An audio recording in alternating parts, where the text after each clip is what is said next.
First item, I'd like to welcome Mike to the board. Yep. We have some interesting times here.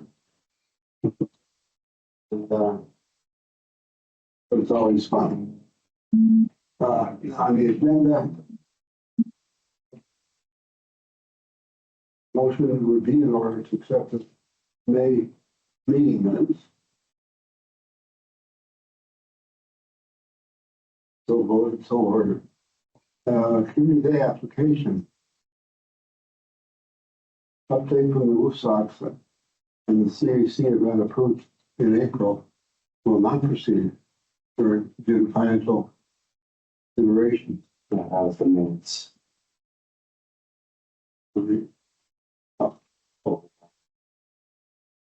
Yeah. Right. Yeah.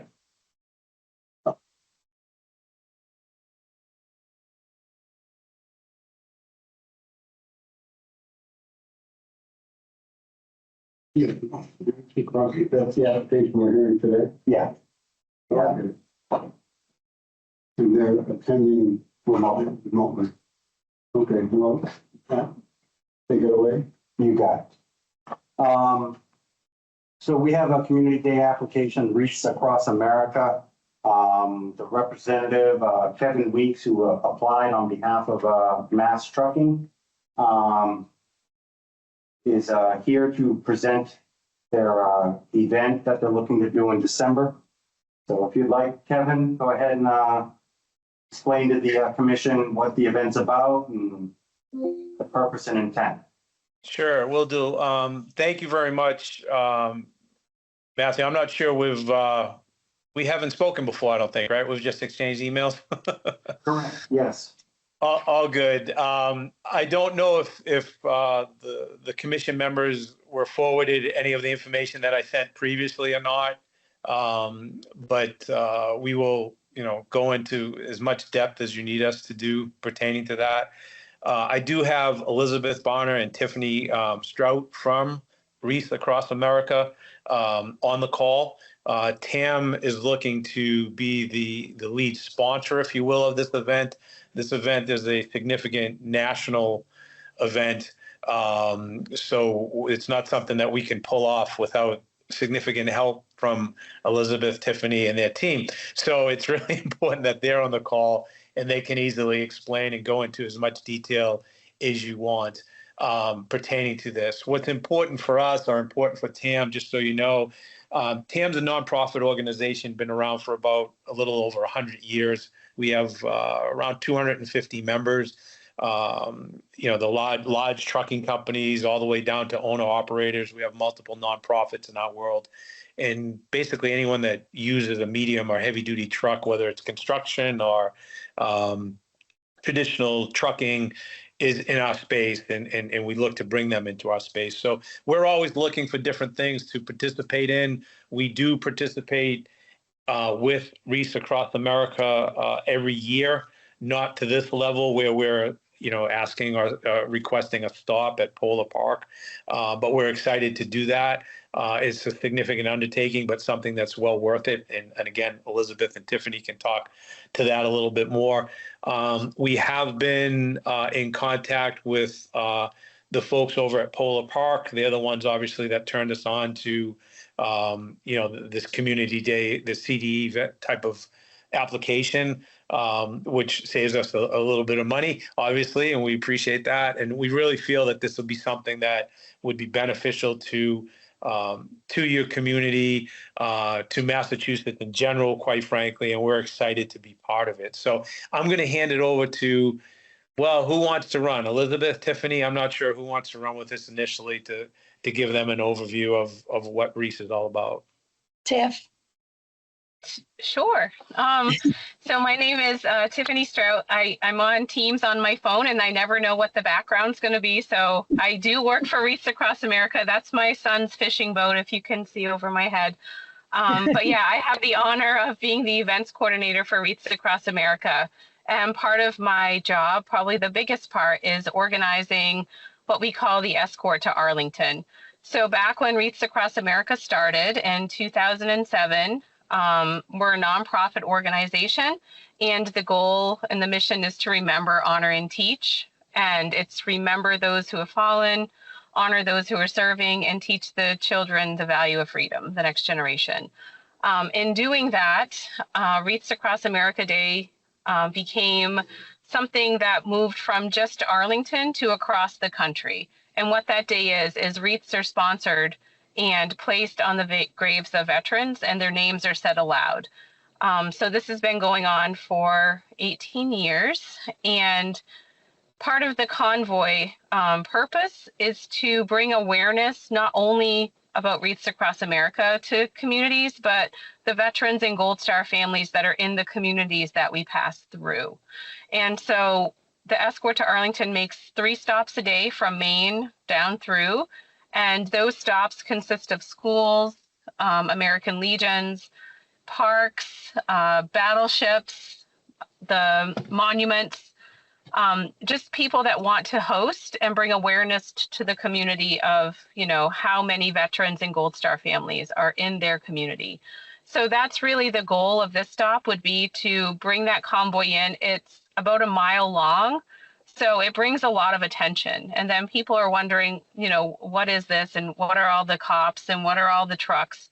And then they can hopefully look up and see, oh, hey, look, this cemetery participates, and there are veterans here. So we want to be there on Wreaths Across America Day so we can learn more about those veterans. Or, there's a Gold Star family that has been just moved here from somewhere else, or they've been quiet in the background for their son and daughter sacrifice, and now there's an opportunity to recognize them. So that's kind of the high overview of what we do. There's 5,050 locations across the country right now that are participating. All the wreaths are placed on, this year will be Saturday, December 13th. So that's why it's the national day. All those locations get together, they hold ceremonies, and, they place the wreaths. So Elizabeth can talk about more that, her part. I can answer any questions you want or provide you any more information about Wreaths Across America. Sure. I've been involved in the organization since the very beginning. I worked at the American Trucking Association, so that's how my involvement with Wreaths is really working with the state trucking associations and other national associations. But for the past 2 years, I've actually been a participant on the convoy. We have 14 tractor trailers in the convoy, but also buses, and then a lot of law enforcement as well. On the buses are usually the Gold Star families and other veterans as well. So we're bringing them along the way with us. You guys, I don't know how many of you are familiar with Wreaths Across America or have seen the convoy go through the state, but as you go through these small towns, school children are aligned with flags waving, or there's a single person at the head of the top of their driveway waiting for the convoy to come by with an American flag saying, thank you for remembering my son or my father. Or grandfather for that. It is very moving. Last year, one of the stops was at a high school, and a young woman got up, I think she was a junior, and she was part of a family that had just moved there, and she was putting together a club of other Gold Star children and Blue Star children that, were moving around but had lost family members. And, just to hear those stories and be part of something that can be helpful to them, and to then also teach the next generation the value of freedom, as Tiffany said, it is very impactful. But these stops are incredible. They bring the community together, and that's where I think this stop would be so beneficial, because Polar Park is in town. I've looked on your website, the town's website, and the community has a lot of veteran events and organizations, and Polar Park does a lot of outreach that I think it just fits in perfectly for something like this. And we would be able to include the community, which is really the goal of these stops, is to include the community and what the stop is all about. And just to piggyback a little bit how we came or how Tam came to consider Polar Park. We have had events at Polar Park in the past, not of this size. And, the convoy happens and the stop happens regardless of weather. So when you think about Polar Park and the ability for us to use their concourse, the seating that they have, everything that we would need there, it would be a really significant stop, and we could include a tremendous amount of folks from the communities, from surrounding communities. The stop is not all that long. I mean, like Tiffany said, they're moving right along. They got a lot of places to go from Maine to Arlington. But it gives us the ability to do things, prior to the convoy getting there and after. I know Carly over at Polar Park, showed me a little map, where the convoy could go, parking lots that we could make available, hopefully to us, not so much for the tractor trailers, but for the other vehicles. So it just seems like a perfect location, and most importantly, a way that we could make it. My hope is to make it a really significant stop on the Reese, convoy, where I could convince them to stop there every year, and make it better and better every year.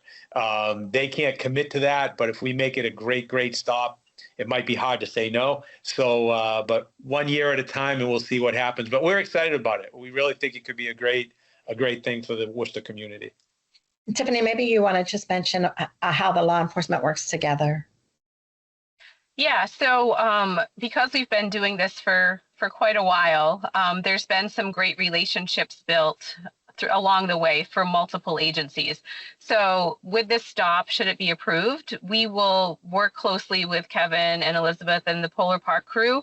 We have a law enforcement group that actually works with state police and local directly, and they have outside conversations to make sure of the safety when we're coming in, because we know a lot of places are busy and there's everyday work schedules and things. So they work out all of those details with local law enforcement. So your community is involved at multiple levels when we stop in, and that all happens prior to. So for instance, if this should be approved, I will work with Kevin to get a meeting set up within the next 2 weeks, probably, to go over and introduce the teams together, and have them start working on those really important things like the law enforcement section, and the security and whatever would happen at Polar Park. So we try to make it, I know it's a big undertaking. We understand for communities, it's a lot. We have about 160 people traveling with us. So we try to partner as much as possible to make the stop as important and memorable in a good way for the host as it is for the people traveling on the convoy. So I guess, Matthew and others, I mean, we could go on and on and on, but I think we'll stop, and we can certainly answer any questions that you have. But again, the reason I'm excited about it is multifold, I guess. But one of them is because of a lot of the things that Tiffany said, this isn't just me trying to figure out what to do here. They do it year after year, stop after stop. And quite frankly, with Polar Park, we're not going to be stopping at a school. We're going to be stopping at a facility that is used to managing and dealing with these things. So that's going to be helpful all across the board too, if you choose to approve what we're trying to do. And I think I would only add that the trucking industry obviously is hauling the wreaths that go to Arlington, but there's trucking companies that start coming up to Maine to pick up wreaths in early December or really end of November and start hauling across the United States. So the trucking industry is very, without them, that these wreaths would not get to the cemeteries. But also taking aside that many of the members that are either driving the trucks or owning the trucking companies or involved in trucking in general are veterans themselves. Trucking is very, very patriotic industry, having served or having family members that are currently serving. So. Yeah, and Tiffany, didn't you tell me, or Elizabeth, you told me, I believe there is a cemetery in the Worcester area that participates, right? Yeah.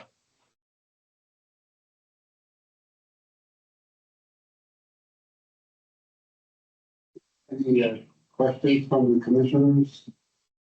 I just have a couple. How long is your stop in Worcester, and how many people do you expect?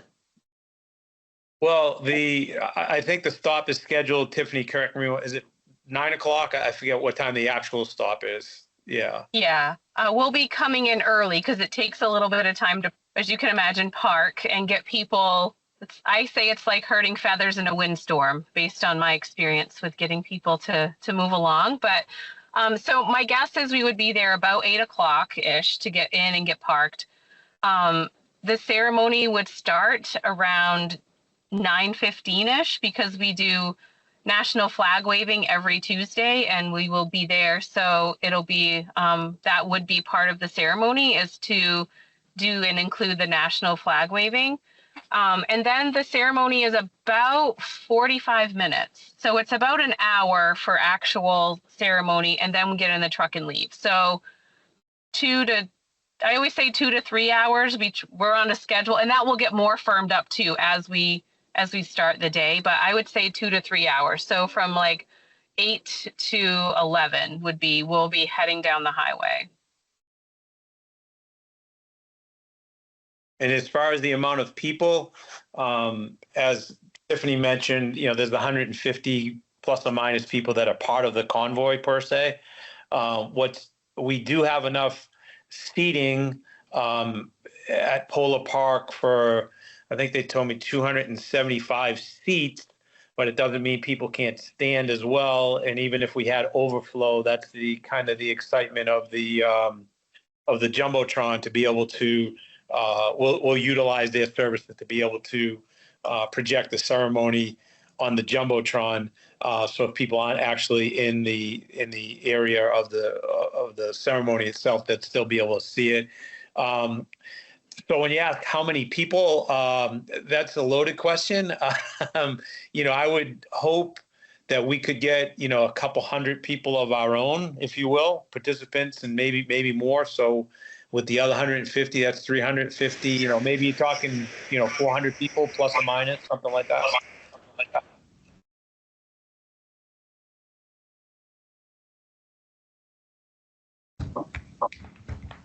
Motion would be in order.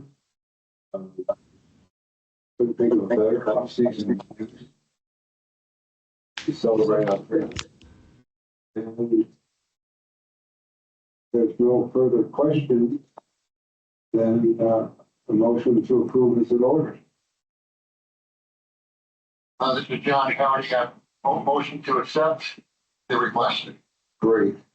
And all those in favor? Opposed? The record shows it's unanimous. That's great. Well, thank you very much. Thank you. I hope to see you at the ceremony. Yes, me too. Thank you. Yeah, we will definitely be in contact with you folks as we move along.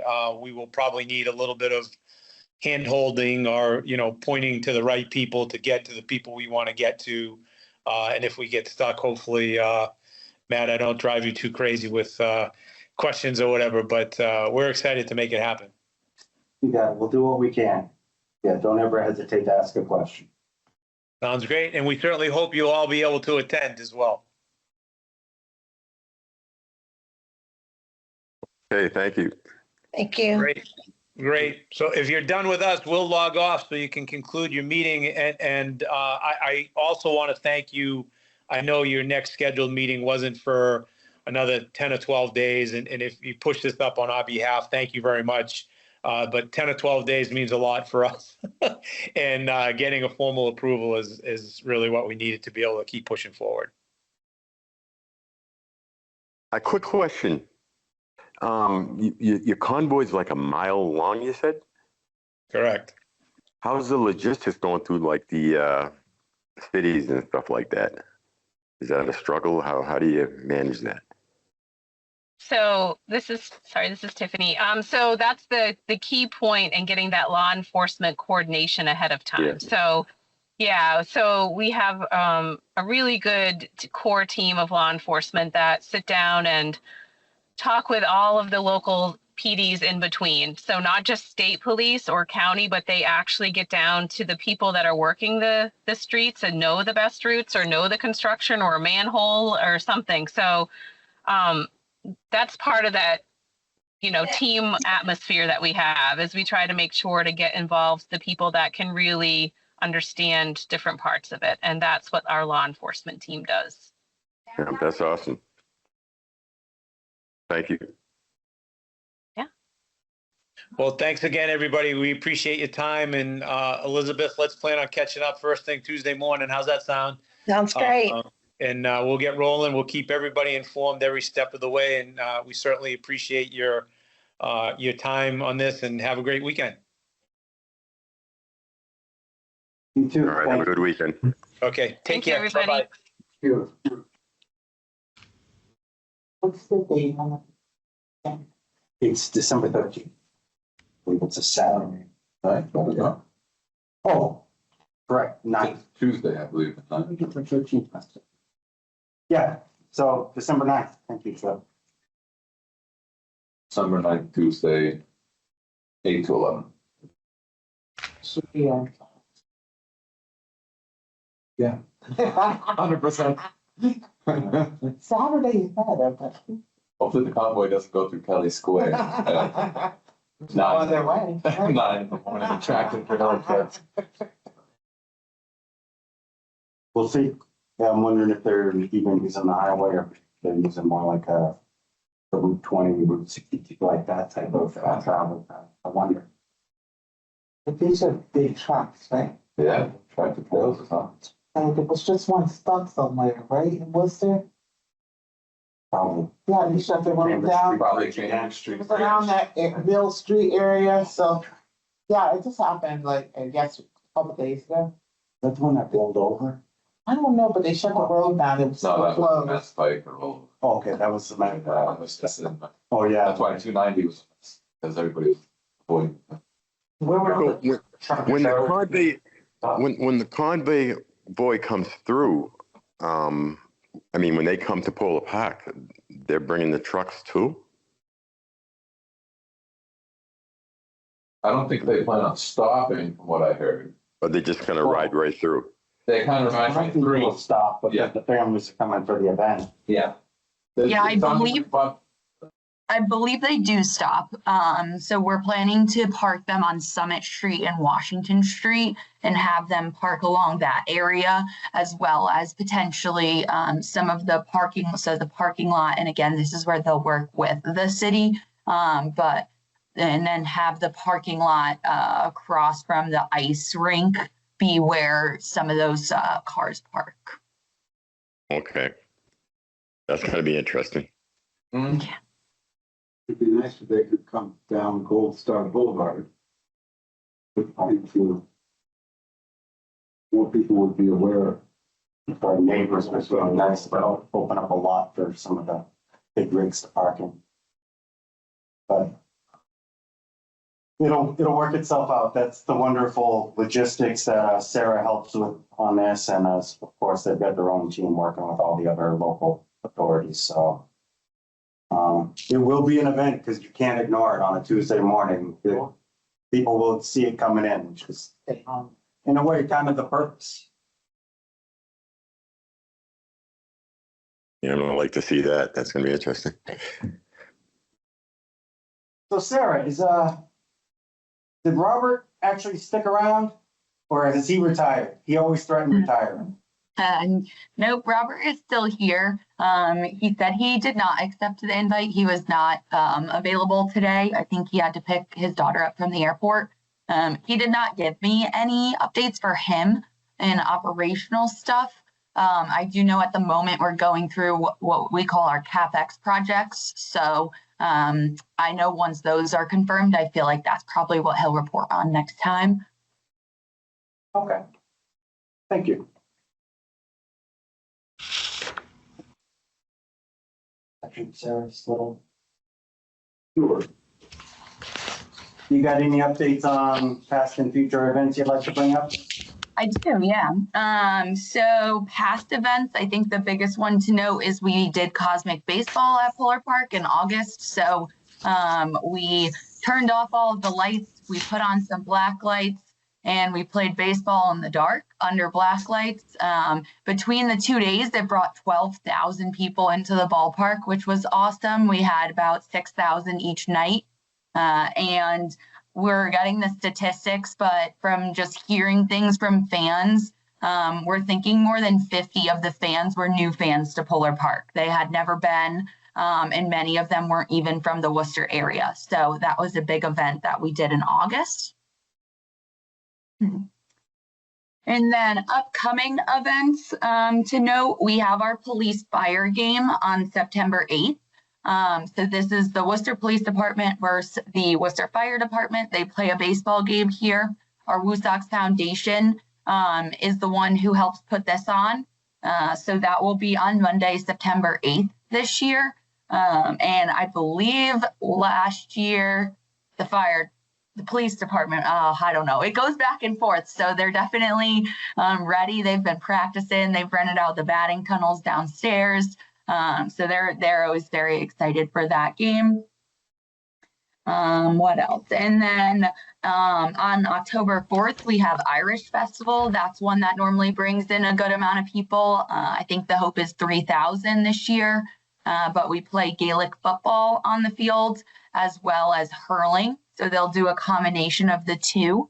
I believe they're doing 4 games this time around, which will be really fun. And that's on October 4th. And then you guys have had approved Veterans 5K, which will be on November 2nd. So that's the next community event so far. And then it will go into this one on December 8th. I think they're on. 9th. Thank you. Tuesday the 9th. And then I don't know if you have heard, but we did announce that we are doing a haunted house at Polar Park. So throughout the month of October, we are running a month-long Halloween haunted house event that will happen Thursday through Sunday each week, starting the 9th, starting October 9th and going all the way to Halloween. And with that, there is an age limit of 12 and up.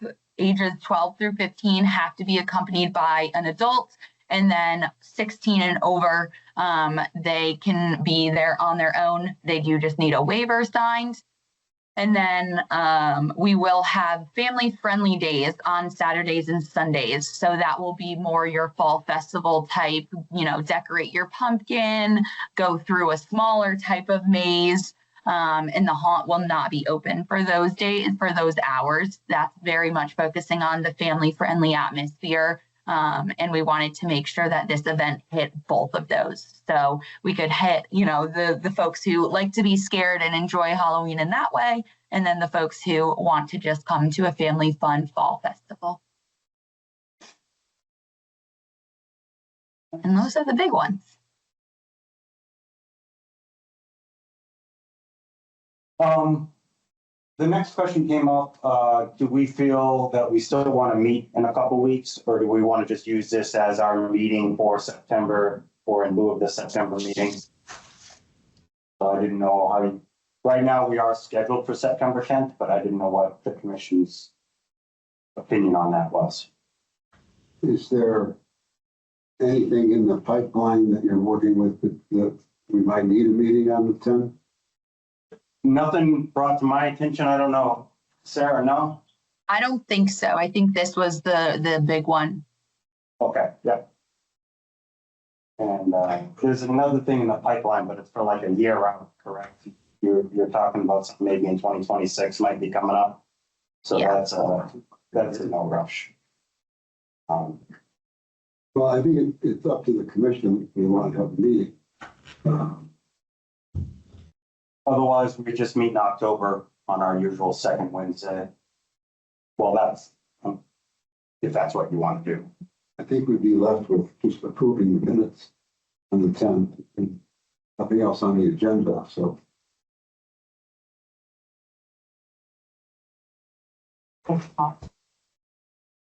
Skip it.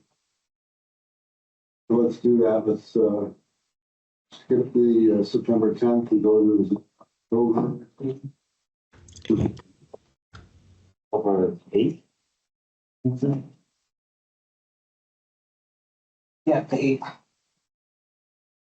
Sometimes I get it right. But the second Wednesdays, 6, 7. Usually it's the second Wednesday at 10 o'clock. That's generally been working for the commission. But the commission does have the right to schedule and change it anytime it works for them. So far, that's been the standard for, Yeah. what, since I've been on the, that's what it's on. In the very beginning, we figured out what we would do. Yeah, so second Wednesday at 10 a.m. And just for Lowell, I believe you didn't get to meet Sarah, Elaine. I just want to introduce you to Joe Karen. He's a deputy chief of public facilities, so he's like one of my new bosses. And we probably will be working a transition over the next few meetings, or he'll start taking over the liaison rollover. And I'll get back to just managing projects for the city to some degree. So just wanted to introduce you. Nice to meet you. So Sarah's our primary point of contact with Blue Sox regarding the commission. And Lowell is the top right up there. And then, of course, Elaine's across the way. And you won't get to see John until October. See, I didn't hang up on you, did I, John?